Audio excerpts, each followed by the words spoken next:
What's up, Crew Excellence? It is your boy Justin Strickland on the ones and twos, the illustrious, infamous Nate D-O-double-G. We are in the building, y'all. I can't believe it's Black History Month. Power to the people. We hanging out today. I got a dope episode for y'all. If you're new, I want to make sure you're in the right place. The Ladder is a podcast centered around leadership.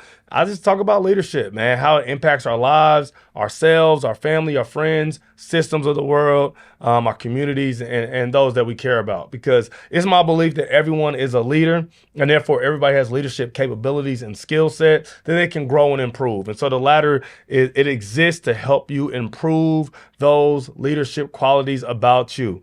All right, today's episode, I'm talking about Black History Month, how it got created, where it came from, who came up with the ideal. And if you stay to the end, I'm going to give you a secret about Black History Month that you might not know. And it's super relevant today with all the things going on in our culture and especially in our political realm. I think you'll stay to the end. You'll hear something that's like, man, that makes a lot of sense. All right, let's jump into it. If you don't know, the Black History Month was first Black History Week, and it was started by Carter G. Woodson. What he discovered, and this actually started in Chicago. He had went to Harvard. He was a Harvard grad, and he went to University of Chicago.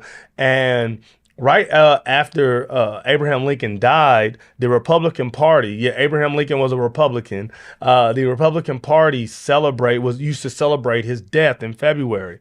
And so Carter G. Woodson came up with an ideal that he could capitalize on kind of this celebration in February to engage and encourage the study of Black history. And so he did, he had a convention, and at the convention, they said between 6,000 and 12,000 Black people came to Chicago for this convention. And he basically caught the world up with the exploits of Black people from after slavery to that point. And this was around 1912, 1913 was when he had this convention. And he has this convention. It is way bigger than he thought it would be. And he actually had started a paper, and he published it in the paper, talked about it, and went about it that way. And what really happened was he was super excited about educating Black people about Black people, because what he had discovered from being so well educated, that a lot of educational institutions were not including Black people in their historical records or in any of their accomplishments in the education process. And so he really wanted to make sure that Black people did not lose their spot in history. And so he has this convention. It's way bigger than he thought it would be. And him and his organization go like, hey, we should do something more. Like, because this convention was so big and people really enjoyed it, like, maybe we could do something more. And so he goes in his publication and he has Black Literature Week.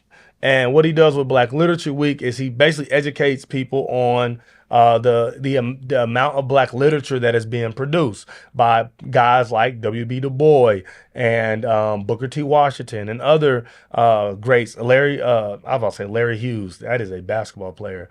And so all of that, all of these literature. So he has a week where he sent, and what he would do is he would send out basically kits. And so you could have the information so that other teachers, especially like in the South particularly, could teach Black history to their students.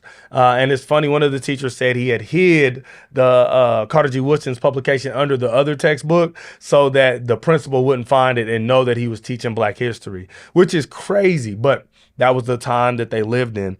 And so after Black Literature Week, Carter G. Woodson, the father of Black history, he chose the second week of February. And this is one thing that's interesting. Most people really believe that he chose it because of the birthdays of Abraham Lincoln and Frederick Douglass, but that's not the case. If you read his writings and he talks about it, the reason he chose that week was actually to shift the focus from Abraham Lincoln and Frederick Douglass to the people as a collective. And he wanted to celebrate all Black people who have been able to accomplish excellent things.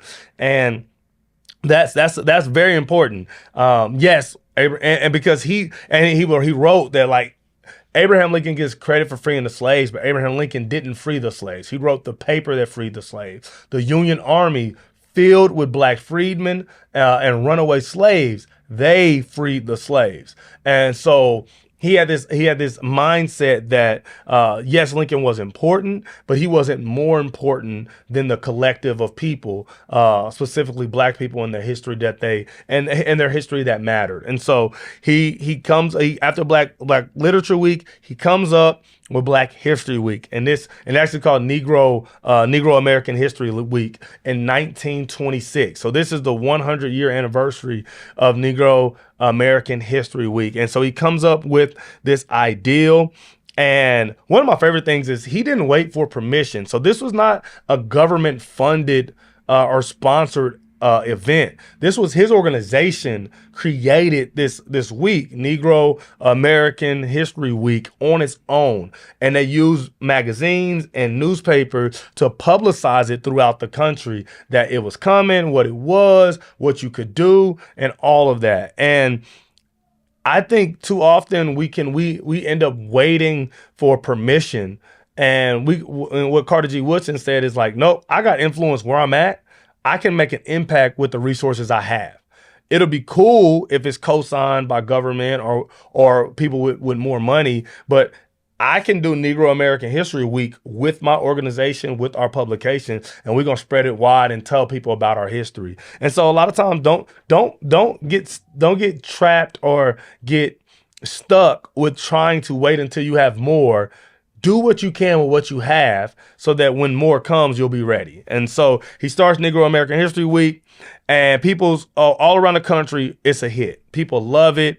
They are saving his publications, using them in schools. And this is primarily like black educators, of course, in black schools, because schools and stuff were still very much segregated. And so that's one of the interesting things, too, is Negro American History Week really only impacted black people, which is not how history works.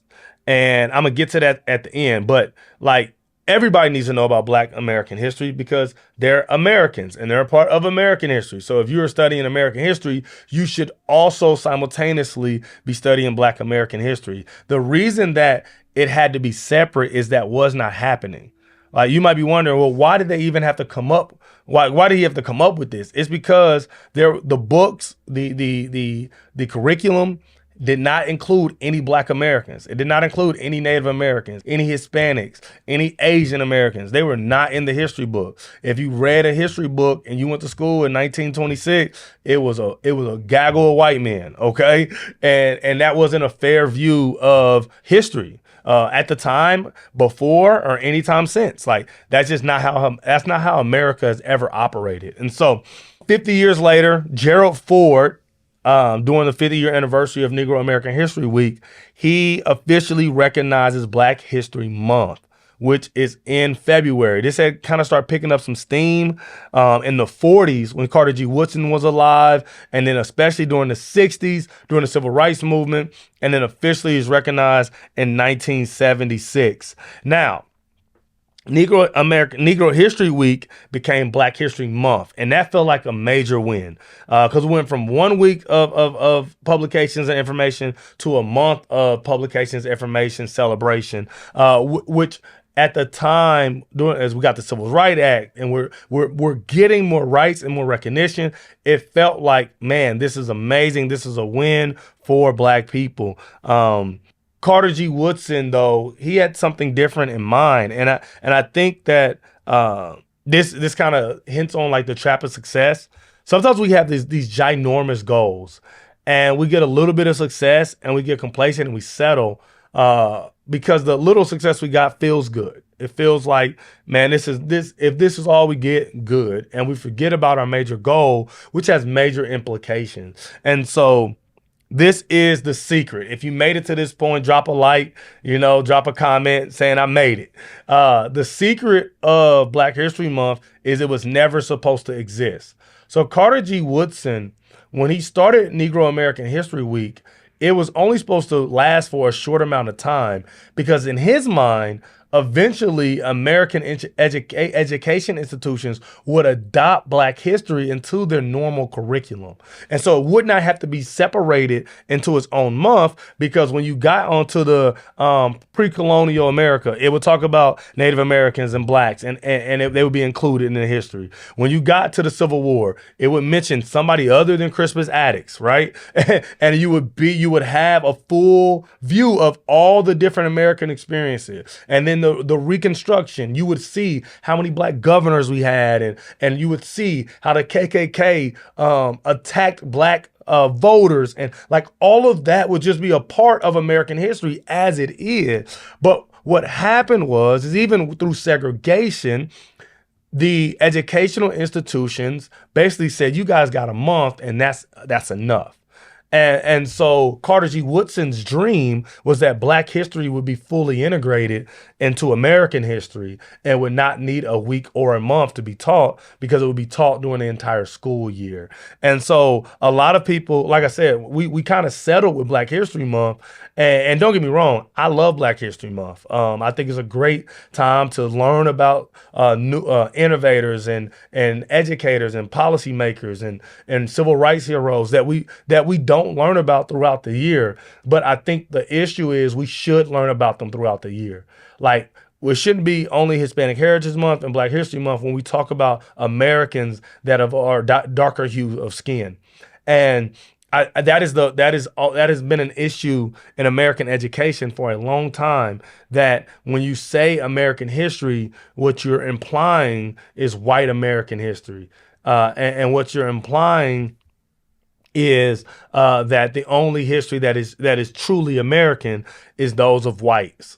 And particularly white males, honestly. Outside of talking about women's suffrage, you're really not going to hear about many white women in history either.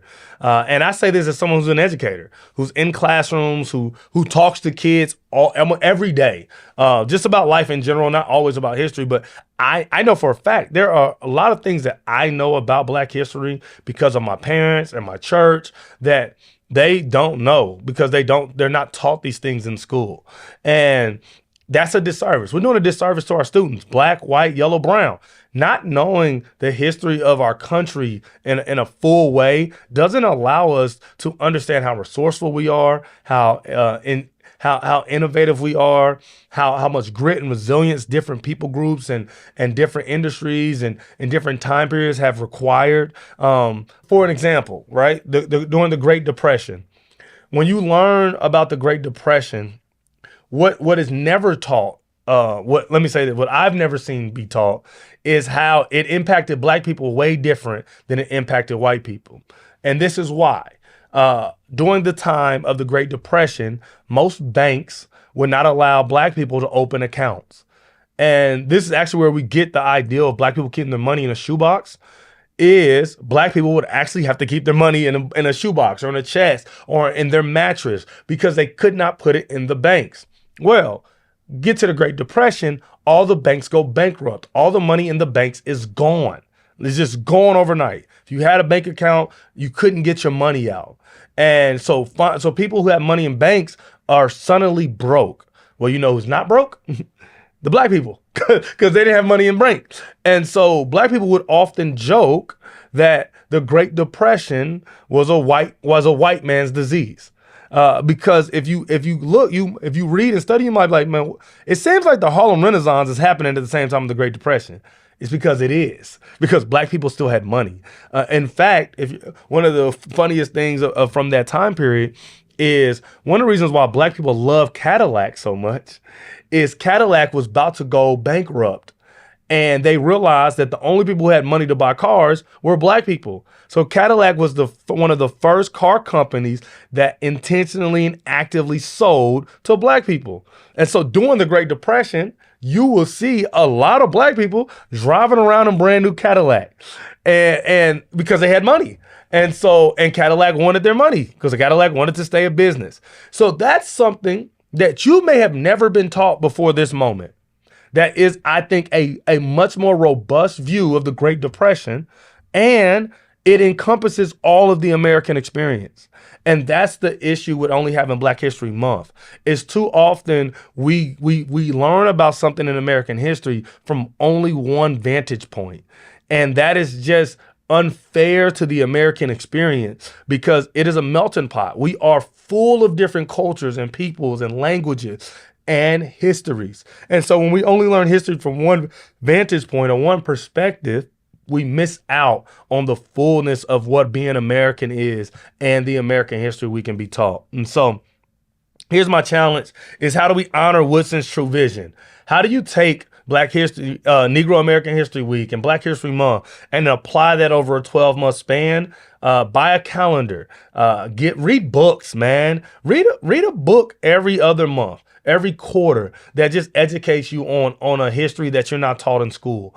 Read about the Black Panther Party. Read about Cesar Chavez, right? He was more than just a hunger strike. He did more than just go on hunger strike.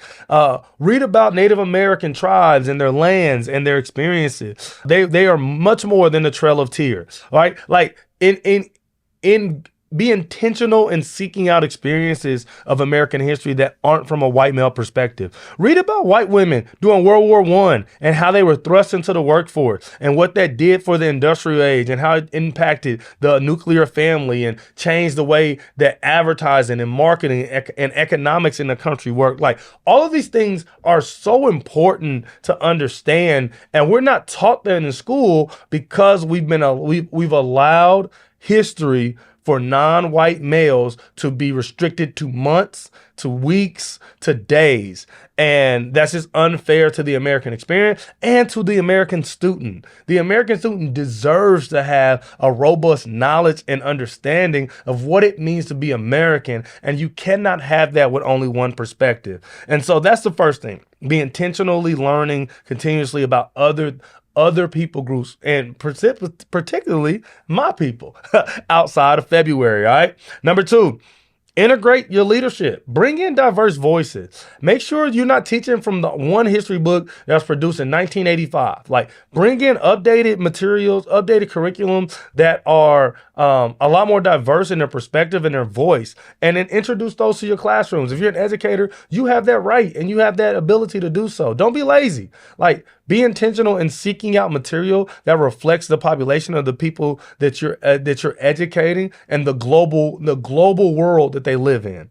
And then the last one is systems over program. And I want you to, we should be intentional about creating a culture where history and contribution are recognized year round. It's not just about the Black History Month program at the end of February, which I think is gonna be dope. If y'all doing one, knock it out the park, video record it, bring all the parents out. It should be amazing. But we should be more than just that one program. Our history is more than just a few speeches and a few costumes. And honor that by making it systemic, by teaching it in a year-long method and making it part of your curriculum the whole time. And so I would say, Carter G. Woodson, he gave us a week so that we could eventually have a lifestyle. Let's not get stuck in this month and miss the movement.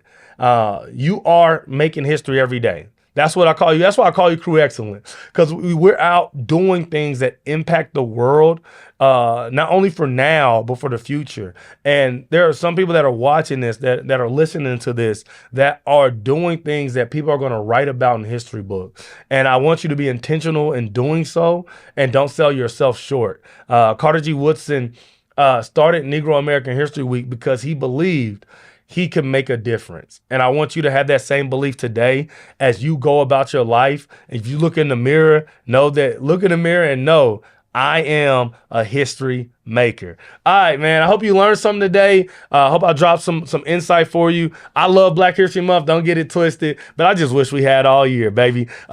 As for all my brothers and sisters that look like me, remember that you are Black history. This is the whole point of this month, is to remind you of the excellence that exists inside of you. You are not able to be put in a box. Your intelligence is through the roof. Your creativity is unmatched, and you can be anything that you desire to be within reason of how God created you to be. And so I love y'all. It's been a privilege and honor to hang out with y'all on this Black History Month. And until next time, man, I'm out of here. Peace.